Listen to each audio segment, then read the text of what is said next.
Este programa contiene imágenes de restos momificados que pueden perturbar al televidente. Se recomienda discreción. El macabro descubrimiento de un esqueleto humano da inicio a una investigación de homicidio. ¿Qué hacen dientes de oveja dentro de la boca de un hombre? Esto parece mucho más oscuro de lo que se pensó inicialmente. Los escombros del accidente de un avión militar generan sospechas. Este sitio tiene algunas anomalías extrañas. Perdieron el control del avión y murieron en un feroz accidente. Los restos de una misteriosa criatura emergen del permafrost. Al principio pensó que podía ser un reno muerto, pero pronto comprendió que esto era algo que nunca antes había visto. ¿Qué podría ser? Estos son los misterios más peculiares atrapados en lugares congelados. Reliquias perdidas. Tesoros olvidados. Oscuros secretos. Atrapados en sus tumbas de hielo por años. Pero ahora, mientras el hielo se derrite en el mundo, sus historias serán conocidas al fin.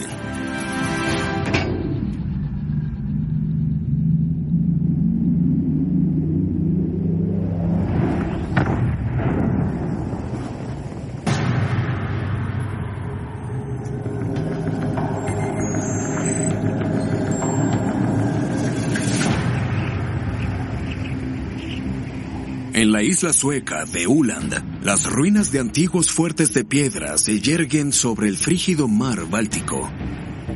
El clima aquí puede ser totalmente implacable. Con las duras temperaturas y los vientos que soplan desde el mar, puede ser un lugar difícil para vivir en cualquier momento. El clima no es lo único intenso. La historia de este lugar también está repleta de conmoción. La isla ha tenido un rol vital en la historia de la región, y aún pueden verse aquí una docena de fuertes antiguos que predatan a los vikingos. Uno de esos fuertes se llama Sandbyborg y data del siglo V. Esta fue la época justo antes de los vikingos. Era una era peligrosa, así que podemos imaginar que vivir dentro de uno de estos habría brindado un mayor nivel de seguridad a la gente. El fuerte está clasificado como lo que ahora llamamos un fuerte circular. Básicamente era un asentamiento fortificado, lo que significa que comunidades enteras vivían tras los muros de piedra. En 2011, un grupo de arqueólogos de la Universidad de Linnaeus y el Museo Local del Condado de Kalmar realizan una excavación a gran escala para descubrir qué podría yacer bajo el suelo. Poco después de iniciado el trabajo, descubren un diente humano y luego una quijada. De pronto, dos pies esqueléticos que sobresalían del suelo hicieron que comprendiesen que esta no sería una excavación rutinaria.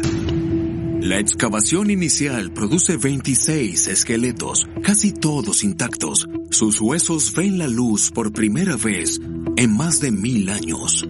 26 cuerpos. Eso es asombroso.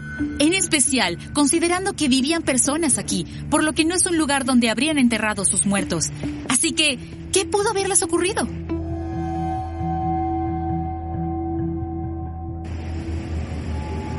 Este fuerte estuvo en uso en el siglo V, más o menos en el mismo periodo en el que la peste de Justiniano estaba azotando a Europa. Esta horrible enfermedad mató a unos 50 millones de personas en todo el mundo, que era más o menos la mitad de la población global de la época. Esta parte de Escandinavia no se salvó de la furia de la enfermedad. Si estaban viviendo 200 o 300 personas aquí a la vez, es probable que estuviesen apiñadas como sardinas, viviendo en condiciones poco sanitarias. Si estaba densamente poblada y hubo un brote, las condiciones habrían sido perfectas para que una peste se extendiese. Así que ¿pudo esto haberlos matado?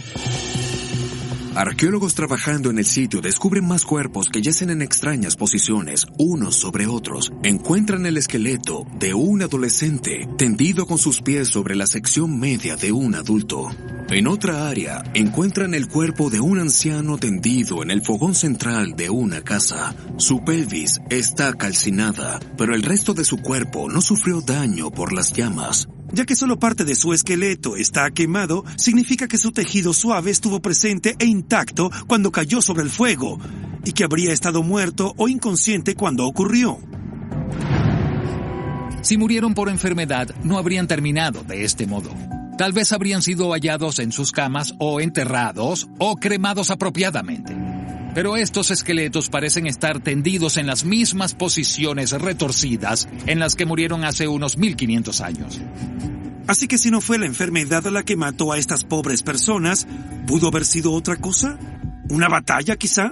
Los arqueólogos examinan los esqueletos en busca de cualquier señal de lo que podría haberles ocurrido. Algunas de sus cabezas habían sido golpeadas con objetos contundentes, mientras que otros mostraban señales de trauma penetrante en la cabeza, hombros y cadera.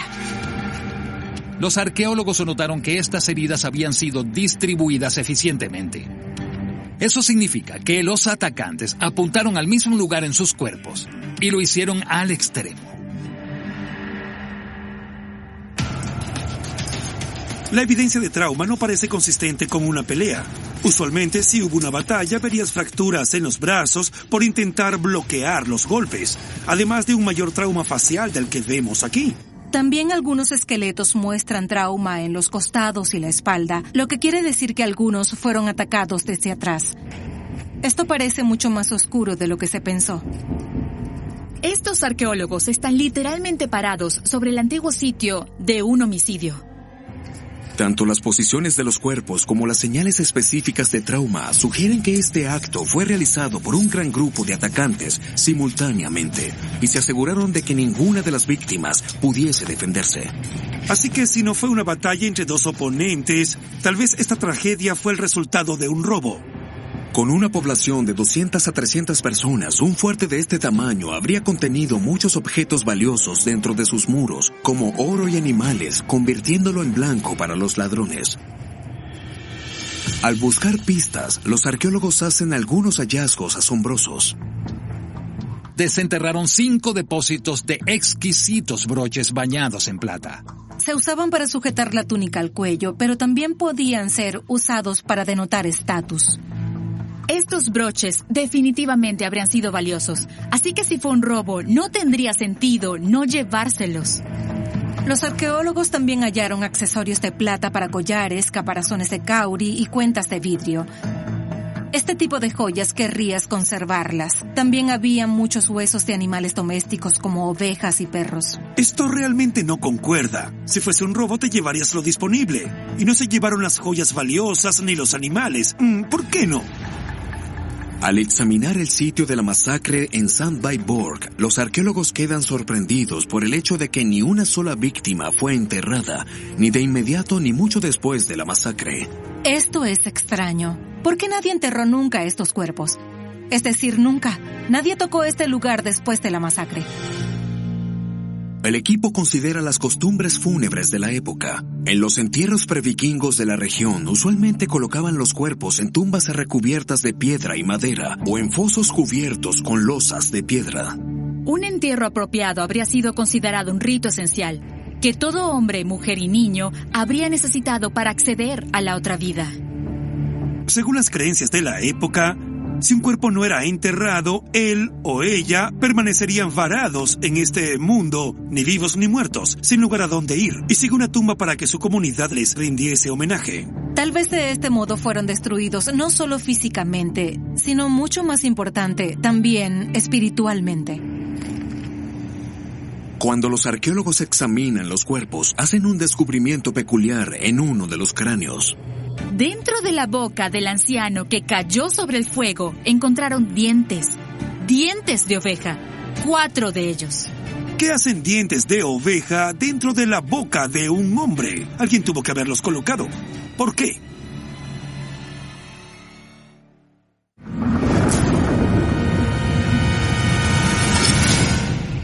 Arqueólogos en la isla sueca de Ulan descubren los macabros restos de una masacre del siglo V que dejó atrás 26 esqueletos. Después de hallar dientes de oveja colocados deliberadamente en la boca de uno de los cráneos, consultan los libros de historia buscando información sobre las prácticas fúnebres de la época.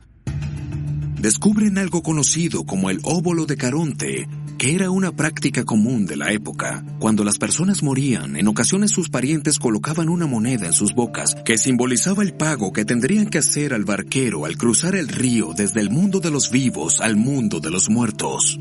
Así que en lugar de monedas para ayudar al pobre hombre a cruzar a la otra vida, sus asesinos colocaron dientes de oveja allí. Esto sería una señal de la mayor humillación. Él habría llegado como un mendigo sin nada que mostrar por su vida salvo sus dientes de oveja.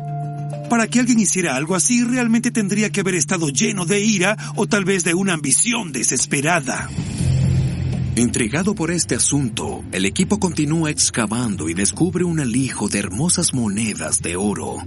Pero al inspeccionar más de cerca, descubren que no solo son monedas de oro comunes, son lo que se conoce como solidi, monedas romanas que estaban muy lejos en el Imperio Romano. Esta es una posible pista enorme. Significa que esta comunidad, o más probablemente toda la isla Uland, estaba vinculada al Imperio Romano. En su apogeo, el Imperio Romano se extendía desde la España actual hasta Siria, hacia el sur hasta el valle del río Nilo, y en el continente europeo tan al norte como el río Rin. Un imperio tan poderoso habría tenido influencia incluso en áreas que no controlaba directamente. Así que a pesar de estar fuera de los límites del Imperio Romano, es casi seguro que las personas de la isla habrían intentado desarrollar relaciones con Roma. Y estas monedas lo prueban. Tiene sentido porque, después de todo, en Roma se concentraba la mayoría de las riquezas de Europa. Los arqueólogos concluyen que los habitantes de Sandbyborg y también el resto de la isla dependían profundamente de las redes de patrocinio que se vinculaban al Imperio Romano. La riqueza que fluía hacia Uland habría sido vital para la estabilidad económica y política de las diversas comunidades en la isla. Pero si esa estabilidad era perturbada, digamos por el colapso del Imperio Romano, bien, eso probablemente tendría importantes consecuencias.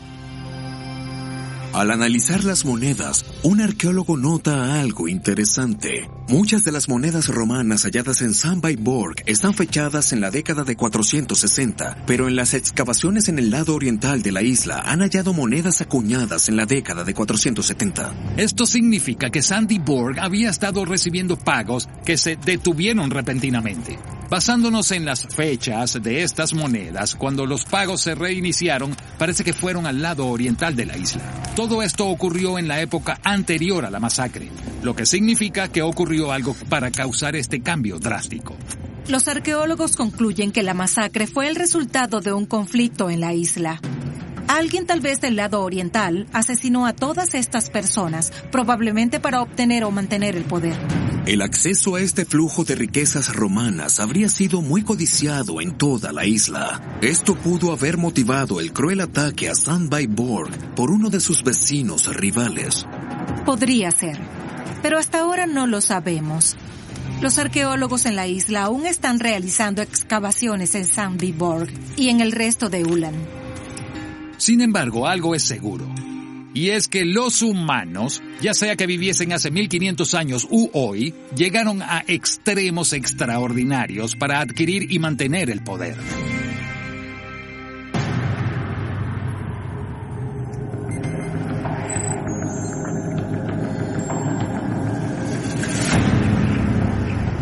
Hogar de más de 300 volcanes, la península de Kamchatka en el este de Rusia es conocida como la Tierra de Fuego y Hielo.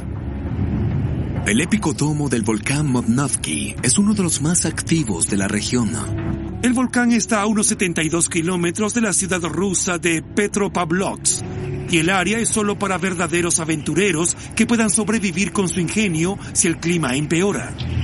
En el 2000, investigadores trabajan en un sitio inusual. Esparcidos por una rocosa ladera volcánica están los restos destruidos de un avión. La inspección revela que los restos son de un bombardero y patrullero PV-1 Ventura de doble motor, un avión usado por la Marina de los Estados Unidos en la Segunda Guerra Mundial. El PV-1 era un bombardero de largo alcance con 7 tripulantes. Tenía una velocidad máxima similar a la del Zero, un avión caza japonés, y podía llevar hasta 6 bombas de 230 kilos. Pero el accidente confunde a los investigadores. Hay algo extraño en la forma del campo de escombros. No es el patrón típico de un sitio de accidente. Y aún más extraño, los cuerpos de la tripulación han desaparecido. ¿Qué hace un avión estadounidense de la Segunda Guerra Mundial en una remota costa rusa? En la aleta de cola, los investigadores hallan el número de serie e identifican el avión que perteneció a la Marina de los Estados Unidos. Descubren que el avión era conocido como el Bombardero 31.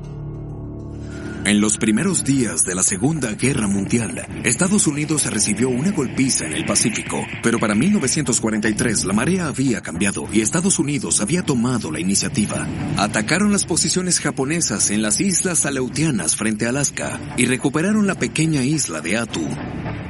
Estados Unidos construyó una remota base naval en la isla, lo que puso a sus bombarderos al alcance de las islas del territorio norte de Japón. Pero no era una tarea fácil, había muchos peligros. El clima en el mar de Bering puede ser brutal para volar. Además, llevaban 1.400 kilos de sobrepeso por llevar combustible extra. El 25 de marzo de 1944, una tripulación de 7 hombres despegó en el Bombardero 31 desde Attu. Se dirigían a las islas japonesas de Shunshū y Paramushiro. El viaje de ida y vuelta tomaría 9 horas en temperaturas bajo cero.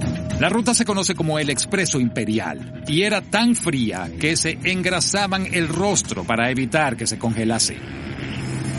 Nunca regresaron, pero el misterio de lo ocurrido a la tripulación del Bombardero 31 podría yacer aún en el sitio del accidente. Los investigadores se preguntan si el avión pudo haber explotado en vuelo, matando a la tripulación a bordo. Al examinar el sitio del accidente del Bombardero 31 en busca de evidencia de restos humanos, descubren que no todo es lo que parece. Existen varios patrones comunes de campos de escombros en los que pueden agruparse los accidentes. Eso depende de la velocidad del choque y el ángulo de impacto. Pero este sitio tiene algunas anomalías extrañas. Una explosión en el aire habría arrojado escombros en un patrón disperso. Pero cuando examinaron los componentes claves del accidente para mapear el sitio, hallaron algo muy extraño. El plexiglas se había desvanecido del puesto del artillero. Las 2 ametralladoras calibre 50 no estaban. Los instrumentos de la cabina habían sido removidos y 5 de las 6 bombas no estaban. Eso solo significa una cosa. Alguien estuvo aquí antes y removió esas cosas de esta área. Cerca del accidente hay 3 cráteres donde parece que alguien detonó esas bombas en una fecha posterior. Y cerca de allí se encontró otra bomba activa. Sabemos que esta área era ultra secreta en los años 60 y totalmente prohibida para los civiles. Es muy posible que la KGB viniese aquí, manipulase el sitio y cortase el fuselaje. El patrón de restos dispersos no es el resultado de un avión que explotó en el cielo. Esta era la época en que las superpotencias se espiaban mutuamente desde el aire, así que tal vez la KGB movió las cosas para ocultar el hecho de que este era el sitio de un accidente estadounidense. Sin desanimarse, los investigadores se concentran en descubrir cualquier evidencia de lo ocurrido a los hombres. Hay hoyos de gran calibre y fuertes daños de batalla en ambos motores. El daño es consistente con disparos de aviones de caza. Pero el ángulo de los hoyos no está en el lugar usual donde verías el daño. Los jets caza usualmente se colocan en la posición de las 6 en punto, que es detrás de su blanco, y luego disparan. Estos hoyos se hicieron desde arriba. A juzgar por la ubicación del daño, parece que estos hombres pudieron haber sido heridos por las balas o por el motor que se incendió. Pero no estamos seguros. Si los motores fueron deshabilitados, perdieron el control del avión y murieron en un desastroso accidente.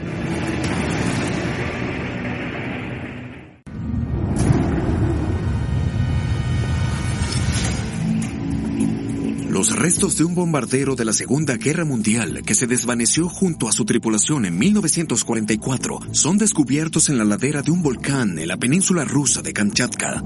Pero algunas anomalías extrañas en el sitio hacen que los investigadores se pregunten no solo cómo se estrellaron, sino qué le sucedió a la tripulación. Una cuidadosa inspección de la parte inferior de los restos revela fuertes raspones, sin ningún impacto significativo en el suelo ni daño a las alas. Y extrañamente los motores fueron arrancados de sus monturas y estaban a medio camino de la ladera. Determinaron que las hélices dejaron de girar naturalmente. Eso les dio una pista enorme. Ahora tienen una imagen de lo que podría haberle ocurrido al bombardero 31. Cerca de la isla de Shumshu fueron atacados por cazas japoneses. Las balas trazadoras alcanzaron los motores y pudieron haberlos dañado. Intentaron llegar al aeropuerto ruso de Petropavlovsk en territorio aliado. La falla en los motores no les permitió llegar, pero avistaron una ladera bastante pareja en un volcán cercano. Aterrizaron el avión en la nieve profunda en una ladera. El aterrizaje arrancó los motores y tocaron tierra en una pieza, deteniéndose naturalmente.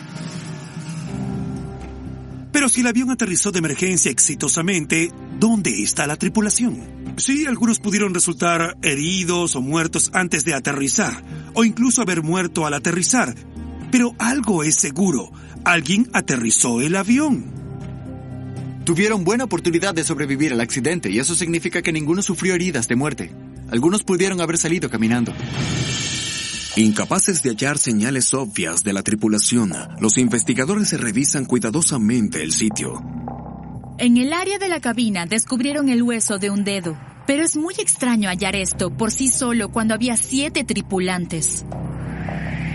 A unos 300 metros al norte del sitio del accidente, hallaron una bota que llevaba el nombre del navegante Donald Llewellyn. Pero si él salió ileso del accidente, tal vez habría usado su bota. Bajo un trozo del ala delantera descubrieron un fragmento de restos humanos en una tela y algunas vértebras. Luego, cerca de allí, descubrieron 2 huesos de la clavícula derecha.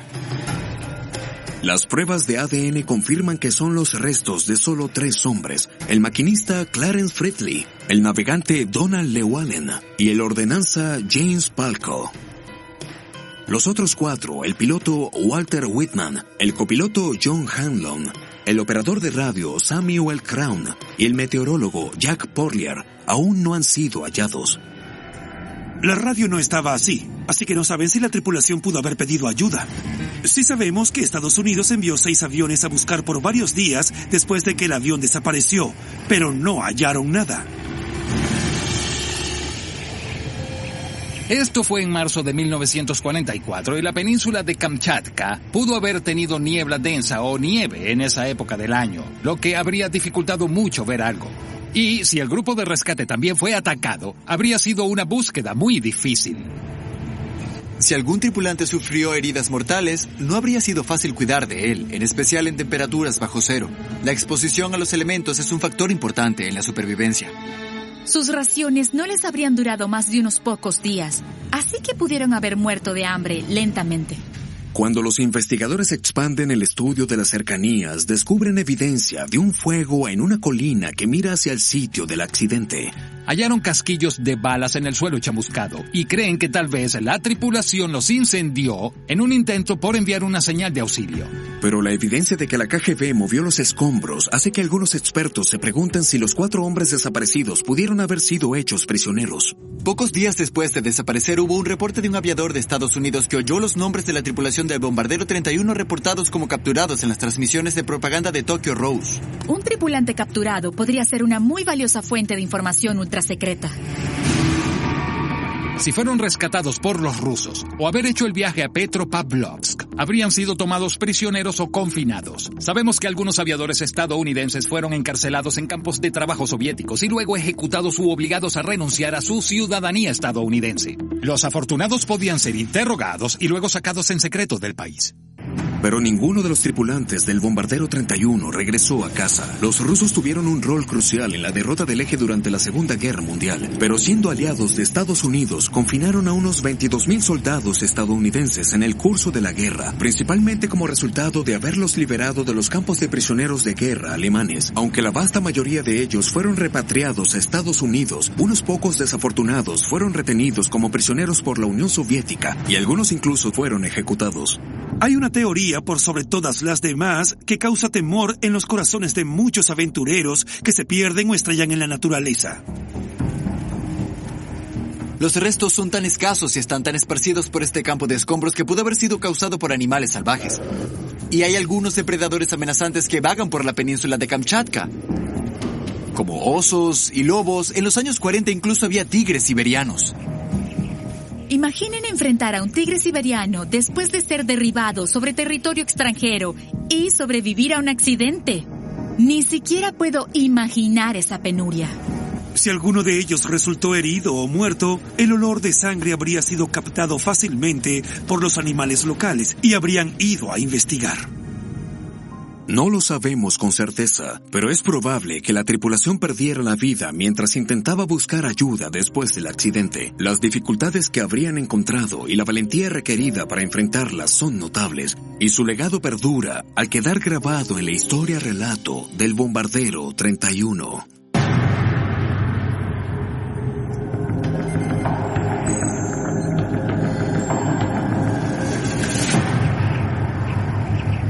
El Golfo de Botnia, en el oeste de Finlandia, es conocido por sus largos y fríos inviernos. La tierra aquí es muy plana y los campos pantanosos alimentados por manantiales a menudo se congelan por completo durante el invierno.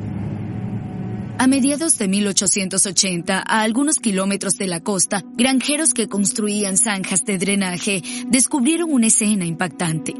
Enterrados en el lodo hallaron huesos y múltiples restos humanos sumergidos en los frondosos campos. Durante el siglo siguiente, múltiples equipos de arqueólogos investigan el sitio, conocido como Levanluta. En total, cientos de trozos rotos de huesos y varios cráneos fueron finamente hallados esparcidos y mezclados en el suelo suave y lodoso. Después de una exhaustiva búsqueda, un total de 69 kilos y medio de huesos humanos fueron recuperados del campo.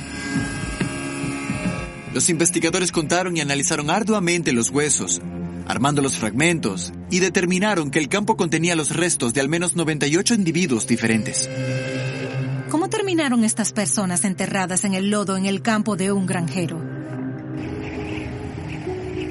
Esta área ha sido tierra de cultivo por siglos. No hay marcadores de tumbas ni monumentos que indiquen en modo alguno quiénes son, y los lugareños no tienen conocimiento de ningún cementerio cercano. Sean quienes sean, estas personas han estado aquí mucho tiempo. La datación por carbono de los huesos revela que datan de algún momento entre los siglos 4 y 9. Estas personas son de la temprana edad de hierro y predatan a los vikingos. ¿Podrían estos ser los restos de un antiguo cementerio?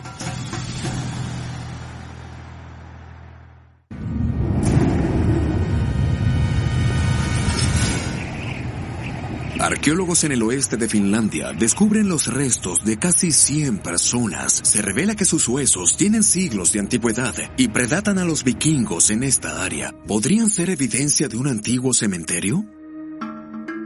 Otros cementerios de la temprana edad de hierro en Finlandia muestran que, para la época, los cuerpos eran cremados. Así que hallar los huesos de tantos cuerpos de ese periodo es sumamente inusual. Los huesos están esparcidos y mezclados y no parecen haber sido colocados de un modo ordenado como en un cementerio. Cuando se encuentran huesos esparcidos así en un sitio, a veces se determina que son los restos de una batalla. Los cuerpos yacen donde cayeron los soldados y con el tiempo se mezclan.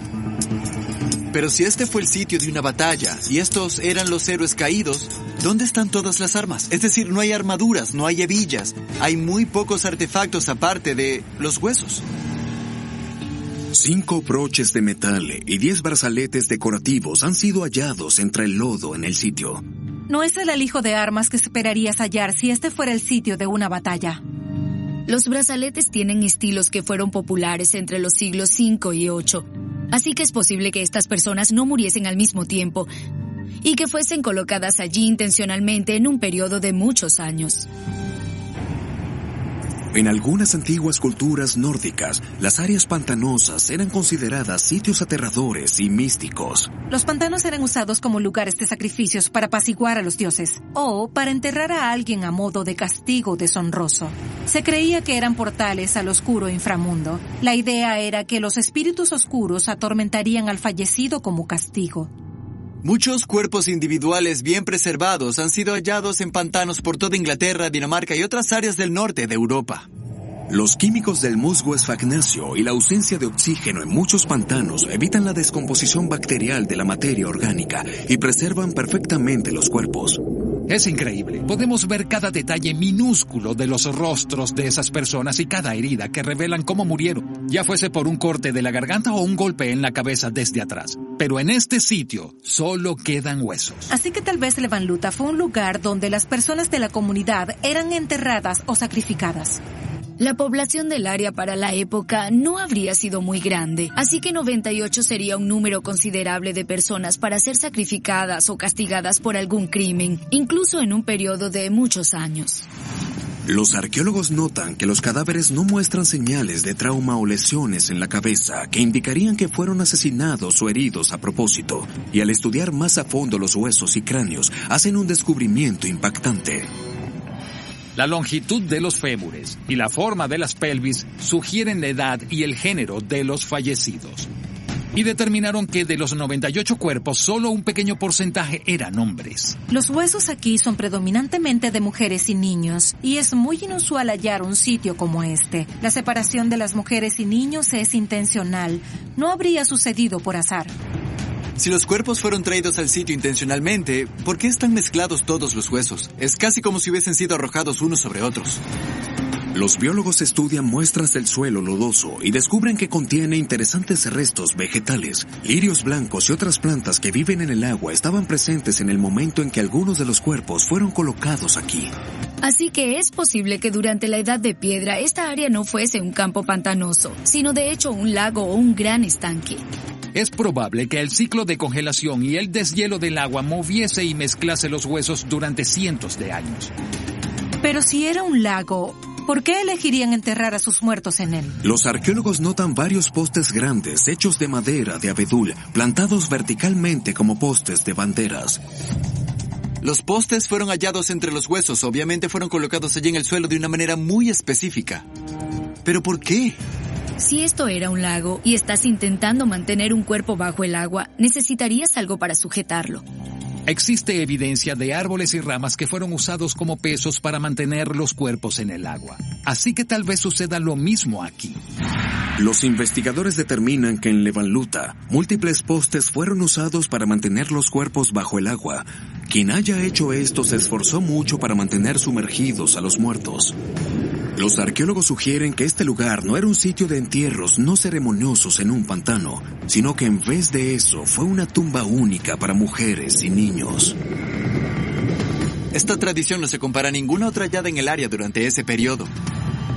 Así que, ¿quiénes eran esas personas con prácticas funerarias tan complejas e inusuales?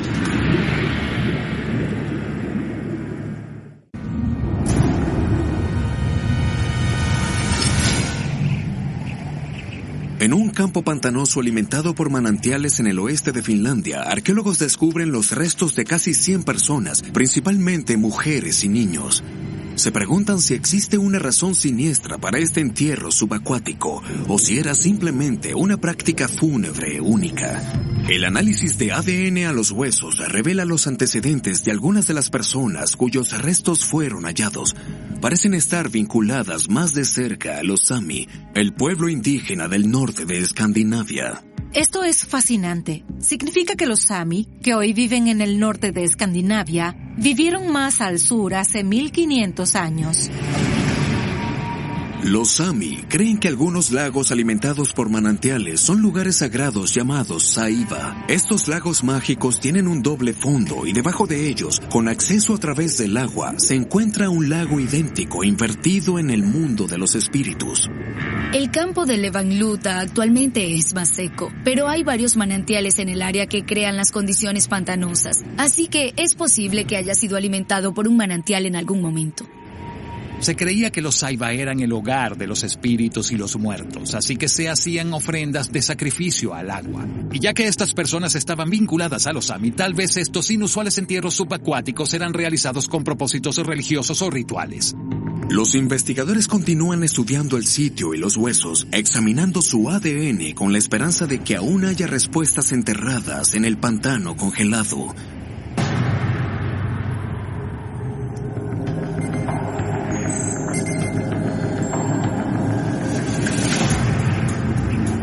En mayo de 2007, en la península de Yamal, en Rusia, un pastor de renos nenets camina a lo largo del río Yuribey durante el deshielo. Una escena inusual llama su atención. Partes de un animal congelado están atascadas en el permafrost y se elevan desde la húmeda nieve. Al principio creyó que podía ser un reno muerto y se acercó a los restos para verlos mejor, pero pronto comprendió que esto era algo que nunca antes había visto. ¿Qué podría ser? La criatura es removida del permafrost y los restos son llevados a un laboratorio para un análisis más profundo para confirmar su especie. El suelo congelado momificó a esta criatura increíblemente bien. Y eso incluye un tesoro de ADN que es muy utilizable.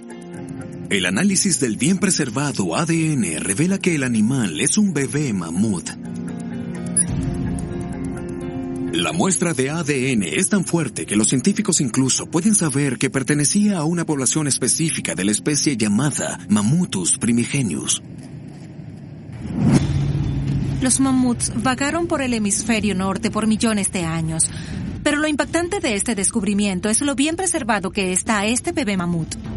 Aparte de un leve daño en su oreja derecha y su cola, la carne, los músculos, los órganos internos, los colmillos de leche y los dientes están intactos. Incluso las pestañas están intactas. Este cachorro de mamut parece que se hubiese dormido y nunca despertó. La radiación por radiocarbono revela que este bebé mamut murió hace unos 40.000 años. Esa fue una época en la que los humanos y mamuts coexistieron en Siberia. Para sobrevivir a los largos meses de invierno, los mamuts se convirtieron en el blanco principal de los cazadores paleolíticos. Se reunían en grupos y usaban sus lanzas para matarlos. Pero no hay heridas de ningún tipo en el cuerpo de este mamut. Eso sugiere que no fue asesinado por cazadores de la Edad de Piedra. No hay evidencia de interferencia humana en absoluto. Así que, ¿qué le sucedió? Después de realizar un análisis de ADN, investigadores rusos identifican el bebé mamut como una hembra y la llaman Lyuba, por la esposa del pastor de renos que la descubrió. Para averiguar más sobre este milagroso bebé mamut, los científicos inician una autopsia. Al estudiar sus premolares y colmillos de leche, descubren que nació a finales de la primavera y que solo tenía un mes cuando murió. Era un bebé, totalmente dependiente de su madre para sobrevivir. Y como la mayoría de los mamíferos, su madre habría hecho cualquier cosa para proteger a su bebé. ¿Acaso se separó de su madre y murió de inanición?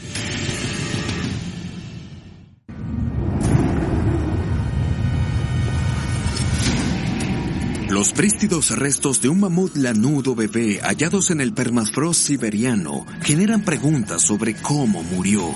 Los científicos examinan el estómago y los intestinos de 40.000 años de Lyuba y encuentran rastros de leche de su madre. El descubrimiento de leche fresca en su estómago significa que Lyuba no murió de inanición. Pero la leche es la sustancia menos extraña hallada en el estómago de este bebé elefante. Los investigadores también hallaron heces. Específicamente son heces de un mamut adulto y muy probablemente sean de la madre de Lyuba. Este comportamiento de hecho lo vemos en los elefantes actuales. Los cachorros de elefante modernos comen las heces de sus madres para inocular sus intestinos con los microbios de esta, preparándose para digerir las plantas al crecer. De este bebé momificado, los investigadores están obteniendo una imagen de cómo vivían los mamuts hace 40.000 años. Es asombroso. Los investigadores continúan examinando a Lyuba, decididos a descubrir tantos detalles como sea posible. Examinan un bulto de grasa en la parte trasera de su cuello. Usando un taladro eléctrico, toman una muestra para un análisis más profundo. Los científicos creen que se trata de grasa marrón, que actúa como un gran almacén de energía similar a la joroba de un camello. Esta grasa habría ayudado a mantener caliente al bebé mamut en el gélido ártico. Algunos investigadores incluso creen que eso habría permitido a los mamuts nacer antes de la primavera, permitiéndoles estar en mejores condiciones para sobrevivir su primer brutal invierno ártico. Su apariencia general y el saludable bulto de grasa en su cuello sugieren que Lyuba tenía una salud excelente en el momento de su muerte. Si no murió de inanición, tal vez murió de una enfermedad. Otro bebé mamut fue excavado más o menos al mismo tiempo que Lyuba en el noreste de Rusia. Los científicos sospechaban que ese mamut posiblemente murió por una infección de anthrax. Es posible que Lyuba tuviese un destino similar. Se sabe que la bacteria del anthrax ha infectado a los animales de la tundra por cientos de miles de años. Los científicos saben que una infección de anthrax puede generar largas lesiones en los cuerpos de los animales infectados. Pero Liuba no tiene ninguna lesión. De hecho, su apariencia, el estómago lleno y el bulto de grasa indican que estaba tan saludable como era posible. Así que, ¿qué mató a Liuba? Intrigados por la posible causa de la muerte de Liuba, los científicos le realizan tomografías. Con un modelo 3D de su cuerpo, los investigadores pudieron ver la anatomía interna de Liuba sin tener que cortarla. Los escaneos revelaron algo extraordinario. Partes de su trompa y tráquea estaban llenas de sedimentos. Parece que inhaló una gran cantidad de lodo. Los investigadores extraen minerales del sedimento inhalado y concluyen que provienen de un ambiente frío y privado de oxígeno, como el lecho de un río. Ahora tenemos una idea bastante gráfica de lo que probablemente mató a Liuba. Posiblemente se ahogó. En el proceso entró en pánico e inhaló mucha agua y lodo. Pero aún resta una pregunta que los científicos quieren contestar. El cuerpo de Liuba está tan bien preservado que realmente parece que se hubiese ahogado ayer. Es increíble. Pero, ¿por qué su cuerpo está en tan buenas condiciones? Los científicos razonan que después de ahogarse, el río o pantano rico en sedimentos se congeló alrededor de Liuba. Y ese es un ambiente estable física y químicamente que carece de oxígeno. Y los procesos bacteriales que normalmente degradan el tejido orgánico se detienen por completo. Pero de nuevo, eso es relativamente común, pero algo único le sucedió a Liuba. ¿Qué le ocurrió? Los científicos dan otro vistazo a la evidencia recolectada hasta ahora. Algo sobre el mamut en deshielo había llamado su atención. Un leve olor agrio al calentarse. Les recuerda a los microbios llamados lactobacilli, que producen ácido láctico por la fermentación de los carbohidratos. En el sedimento había un material ácido adicional que rodeaba a Liuba y literalmente la preservó después de morir. Ese efecto de encurtido evitó que el cuerpo y todo su interior se degradase durante los últimos 40.000 años. Así que su notable preservación se debe a una peculiaridad de la geografía y al momento. El agua helada y el lodo en el que se ahogó eran ricos en un químico muy específico. Y gracias a eso podemos ver que los mamuts y los elefantes modernos poseen similitudes que van más allá de su solo aspecto.